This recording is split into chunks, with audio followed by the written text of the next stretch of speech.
In this session, we'll do a work order from the very beginning. We have work in progress selected from the navigation panel. Select New from the ribbon. This will open up a new work order.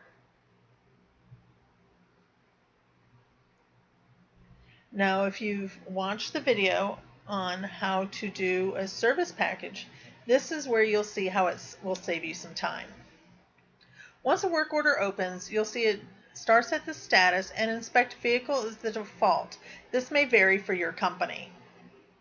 To change that status, simply open the drop-down and select whichever you would prefer. Then select the contact the client name by bringing down that drop-down. And you can search for the client simply by putting in a portion of their name and click Search. Select the appropriate person and then select their vehicle. These vehicles that are listed are attached to that client. To see how to do that, please refer to Enter a Customer, that video. For a description, in this section, you can enter the reason the vehicle is in the shop. So whatever reason they brought it in.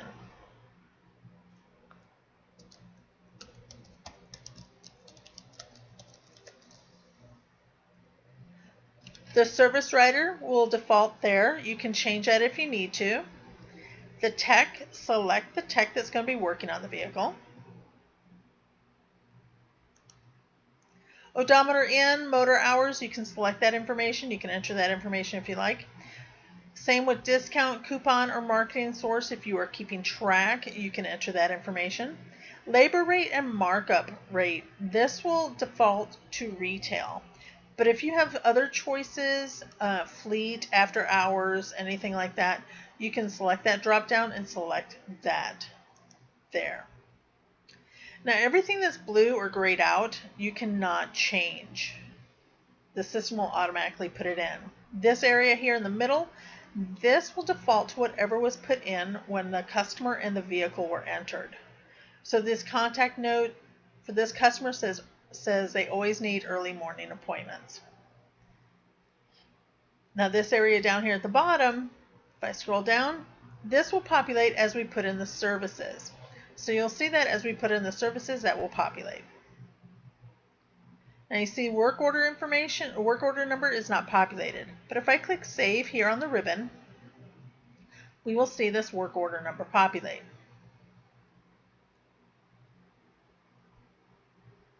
And we'll always go to whatever number is next in line. There it is.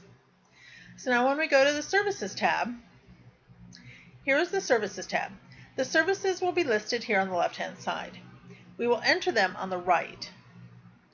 So now, for service packages, because we've entered service packages, we can simply bring this down, and this is where it saves you so much time. Do a search for service package, click on Search, select it, click the Tab key, and it will automatically put in your part and labor. So if I scroll down, you can see that the part and labor is already there. So it saves you that much time. But now to enter a service that you don't have a service package for, if I click on this new option here above the left-hand side, you see it gives me a new line here and it clears out this right-hand screen so I can enter a new service. So for service name, if I just put in something simple, let's just put in a simple oil change in description. Here, I'm just going to put in oil change. And for part, I'm going to select this new option to put in a part.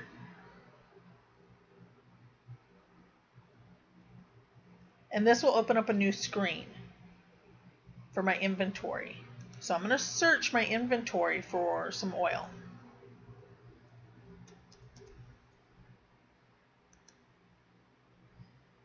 Great. So I'll just grab this one right here and click Tab.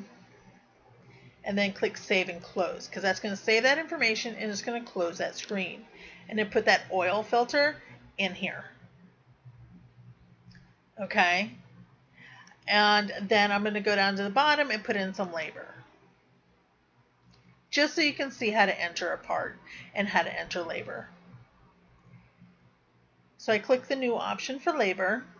So I'll put in a description, oil change, and I'll select the tech who is doing this. I think it was Will Farrell. And how long. And it multiplies the number of hours by your labor rate. But for this case, I'm going to override that labor rate because we're not going to charge $125 for an oil change. We have a $29.95 special. And I'll click Save and Close. So there you go.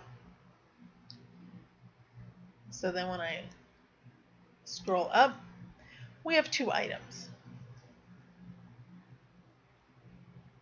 And I'll click Save here. Now if we go back to the Work Order Info tab and scroll down, you can see this information is now populated based on the information that we've put on the service screen, on the Services tab.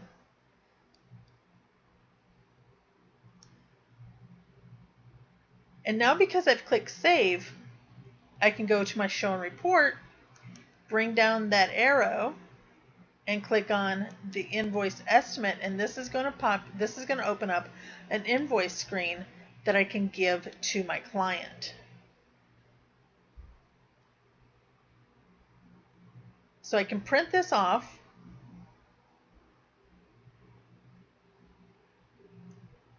There you go. I can click the print option here on the ribbon and hand it to my client so they can see everything. As I can close this. And that is entering a work order.